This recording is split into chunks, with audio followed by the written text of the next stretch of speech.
అందరికీ నమస్కారం. ఏదైతే ఇప్పుడు మనకి ఆంధ్రప్రదేశ్ రాష్ట్రంలో ముమ్మరంగా సాగుతున్నటువంటి special intensive revision of electoral rolls, దాని గురించి ఆల్ ఓటర్స్కి సమాచారం ఇవ్వటానికి ఈరోజు ఆల్ ఇండియా రేడియో ద్వారా మీ అందరికీ రీచ్ అవుట్ అవుతున్నాను. ముందుగా ప్రతి ఒక్కరు కూడా గమనించాల్సింది ఏంటంటే, ఈ స్పెషల్ ఇంటెన్సివ్ రివిజన్ అనేది చివరిగా ఆంధ్రప్రదేశ్ రాష్ట్రంలో 2002లో జరిగింది. ఆ తర్వాత మనకి సమ్మరీ రివిజన్స్ ఇట్లా జరుగుతున్నప్పటికీ స్పెషల్ ఇంటెన్సివ్ రివిజన్ అనేది గడిచిన 24 సంవత్సరాల్లో జరగలేదు. సో దీనికోసం కేంద్ర ఎన్నికల సంఘం మనకి ప్రతి ఒక్క రాష్ట్రంలో ఈ SIRని టేకప్ చేస్తుంది. ఆల్రెడీ 10-12 రాష్ట్రాల్లో దీన్ని పూర్తి చేసుకున్నాము. ఇప్పుడు ఆంధ్రప్రదేశ్ రాష్ట్రంలో ఈ SIR ముమ్మరంగా సాగుతుంది. ముఖ్యంగా ప్రతి ఓటర్ గమనించాల్సింది ఏంటంటే, 2002 ఎలక్టరల్ రోల్లో మీ ఓటు ఉన్నట్టయితే నేరుగా అది ప్రస్తుతం తయారు చేస్తున్నటువంటి ఎలక్టరల్ రోల్లోకి మీ పేరు వచ్చేస్తుంది. ఒకవేళ 2002లో మీరు లేకపోతే మీ తల్లిదండ్రులు కానీ లేదంటే మీ గ్రాండ్ పేరెంట్స్ కానీ వాళ్ళది ఉంటే వాళ్ళ ఓటర్ లిస్ట్ నెంబర్ చెప్పినా లేదంటే పోలింగ్ స్టేషన్ సంఖ్య ఎటువంటి వివరాలు చెప్పినా కూడా మిమ్మల్ని 2002లో ఉన్నటువంటి మీ తల్లిదండ్రులు కానీ లేదంటే మీ తాతలు కానీ వాళ్ళతోటి లింక్ చేసి మనం మీ పేరు పెట్టడం జరుగుతుంది. ఇక్కడ కొద్దిమందికి ఉన్నటువంటి అపోహలు ఏంటంటే, 2002లో నాది లేకపోతే ఇప్పుడు నాది పెట్టరేమో అనేది ఒక అపోహ ఉంది. అది పూర్తిగా అవాస్తవం.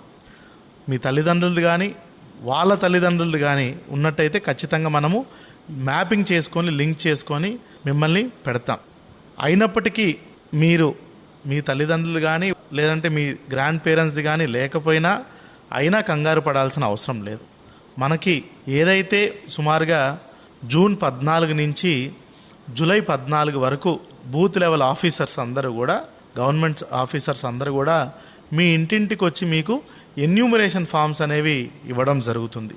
దీనికోసం వాళ్ళు నెల రోజుల్లో సుమారుగా 5 సార్లు ప్రతి ఒక్కరి ఇంటికి తిరగడం జరుగుతుంది. ఈ ఎన్యూమరేషన్ ఫామ్స్ని మీరు తీసుకొని మీరు డేటాని మీకు తెలిసినంత వరకు ఫిల్ చేసి ఇచ్చినట్టయితే ఖచ్చితంగా ప్రతి ఒక్కరిది ఓటర్ది కూడా డ్రాఫ్ట్ ఓటర్ లిస్ట్ అంటే ముసాయిదా జాబితాలో మీ పేర్లని ఖచ్చితంగా చేర్చడం జరుగుతుంది. ఒకవేళ అందులో 2002 దానికి మీది ఉంటే మీది, మీ తల్లిదండ్రులు ఉంటే తల్లిదండ్రులది, లేదంటే గ్రాండ్ పేరెంట్స్ ఉంటే వాళ్ళది మీరు మ్యాపింగ్ చేసుకోగలిగినా పర్లేదు. ఒకవేళ చేసుకోలేని పరిస్థితుల్లో కూడా మీకు తెలిసిన సమాచారం మీరు ఇచ్చినట్టయితే ప్రతి ఒక్కరి పేరు కూడా డ్రాఫ్ట్ లిస్ట్లో పెడతాం.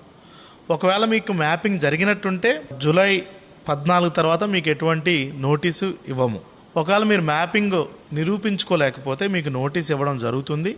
అప్పుడు జూలై 14 నుంచి మీరు ఆగస్టు 22 వరకు ఏదో ఒక రోజులో మనము కేంద్ర ఎన్నికల సంఘం నిర్దేశించినటువంటి 12 డాక్యుమెంట్లో ఏదో ఒక డాక్యుమెంట్ కనుక మీరు ఇస్తే ఖచ్చితంగా ఫైనల్ ఎలక్టరల్ రోల్లో మీరందరూ రావడం జరుగుతుంది. ఈ 12 డాక్యుమెంట్లో 11 డాక్యుమెంట్లు వచ్చేసి మనకి కేంద్ర ప్రభుత్వం కానీ రాష్ట్ర ప్రభుత్వం ఇచ్చినటువంటి ఏదన్నా పథకాలకు సంబంధించి ఏదన్నా ఐడి కార్డు కానీ, లేదంటే గవర్నమెంట్ ఎంప్లాయీస్ అయితే గవర్నమెంట్ ఇచ్చినటువంటి ఐడి కార్డు కానీ, పాస్పోర్ట్ కానీ, లేదంటే ఇట్లా ఒక 11 డాక్యుమెంట్లు ఉన్నాయి. ఆధార్ కార్డు అనేది 12వ డాక్యుమెంట్.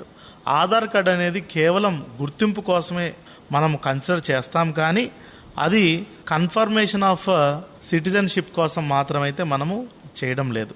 సో ఈ పైన 11 డాక్యుమెంట్లో ఏదో ఒక డాక్యుమెంట్ ఇస్తే సిటిజన్షిప్ అనేది మనం ప్రూవ్ చేసుకోవచ్చు.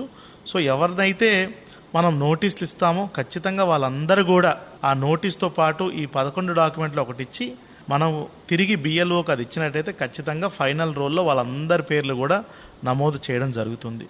దీంట్లో అన్ని వివిధ రాజకీయ పార్టీలు అపాయింట్ చేసినటువంటి బూత్ లెవెల్ ఏజెంట్స్ని కూడా మనం కలుపుకొని BLOs, BLAs కలిసే మనకి ఈ ప్రక్రియను చేయడం జరుగుతుంది. సో ఎక్కడ కూడా ఎవరు ఎటువంటి అపోహలకు గురి కావాల్సిన అవసరం లేదు. ఇది ముఖ్యంగా ఇది చేయడం దేనికంటే, కేంద్ర ఎన్నికల సంఘం మనకి ఎవరైతే సిటిజన్స్ ఉన్నారో వాళ్ళని మాత్రమే ఎలక్టరల్ రోల్లో పెట్టుకోవడం అనేది ఒక ముఖ్య ఉద్దేశం. అదేవిధంగా 18 ఏళ్ళు నిండిన వాళ్ళే ఉండాల్సినది ఒక ముఖ్య ఉద్దేశం.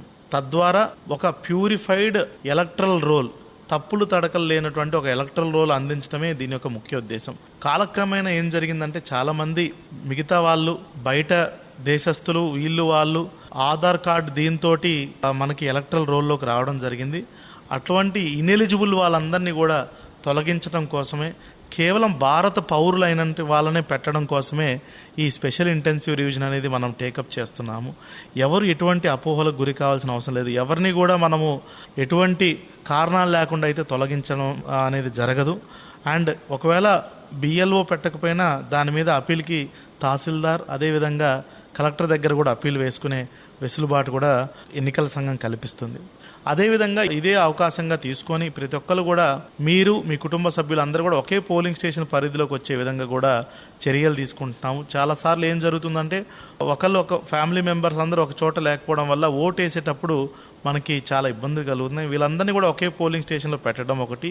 అదేవిధంగా అడ్రస్ చేంజెస్ ఏదన్నా ఉంటే అది ఒకటి. అదేవిధంగా పర్మనెంట్ మైగ్రేషన్ లేదంటే డెత్ ఓటర్స్ని ఆబ్సెంట్ ఓటర్స్ని కూడా మనము చెక్ చేసి వాళ్ళను కూడా తొలగించడం జరుగుతుంది. అదేవిధంగా కొత్త ఓటర్స్ ఎవరైనా వస్తే ఫామ్ 6 ద్వారా కొత్త ఓటర్స్ కూడా ఈ ప్రక్రియలో అప్లై చేసుకున్నట్టయితే వాళ్ళకు కూడా కొత్త ఓటర్ కార్డ్ అనేది నమోదు చేయడం జరుగుతుంది. ఇది ఇలాగ విస్తృతంగా అంతా తీసుకొని ఫామ్ 6 ఫామ్ 8లకు తీసుకొని ఒక ప్యూరిఫైడ్ పకడ్బందీగా తయారు చేసేటువంటి ఎలక్ట్రల్లోని అందించడమే ముఖ్య ఉద్దేశమే ఈ స్పెషల్ ఇంటెన్సివ్ రివిజన్. దీనికి సంబంధించి ప్రజలకు ఎటువంటి ఫిర్యాదులున్నా డౌట్లున్నా వాళ్ళ దగ్గరలో ఉన్నటువంటి వాళ్ళ బూత్ లెవెల్ ఆఫీసర్ కానీ వాళ్ళ అసిస్టెంట్ ఎలక్ట్రల్ రిజిస్టర్ ఆఫీసర్ అయినటువంటి తహసీల్దార్ని కానీ సంప్రదిస్తే ఖచ్చితంగా వాళ్ళ రిక్వెస్ట్ మేరకు అన్ని కూడా మనము వాళ్ళ పరిష్కారం చేయడం జరుగుతుంది. ఎవరు కూడా చివరిగా ఎటువంటి అపోహలకు గురి కావాల్సిన అవసరం లేదు. ఏ రాజకీయ పార్టీ కూడా ఎటువంటి అపోహలకు గురి కావాల్సిన అవసరం లేదు. అన్నిటినీ కూడా మనం పకడ్బందీగా ప్రతి ఒక్క పౌరుడిని ఓటర్గా అర్హత ఉన్న ప్రతి ఒక్కరిని కూడా ఓటర్ లిస్టులో చేర్చే భాగ్యమే ఈ స్పెషల్ ఇంటెన్సివ్ రివిజన్. దీని అందరూ కూడా సహకరించాల్సిందిగా జిల్లా కలెక్టర్గా కోరుతున్నాను. అదేవిధంగా చాలామంది మీ ఓట్ని తీసేస్తారు, దీనికి ఈ ప్రక్రియకి సహకరించొద్దని వివిధ రకాలుగా అయినటువంటి సోషల్ మీడియాలో వస్తున్నాయి. అవన్నీ కూడా ఎవరు ప్రజలు నమ్మొద్దండి.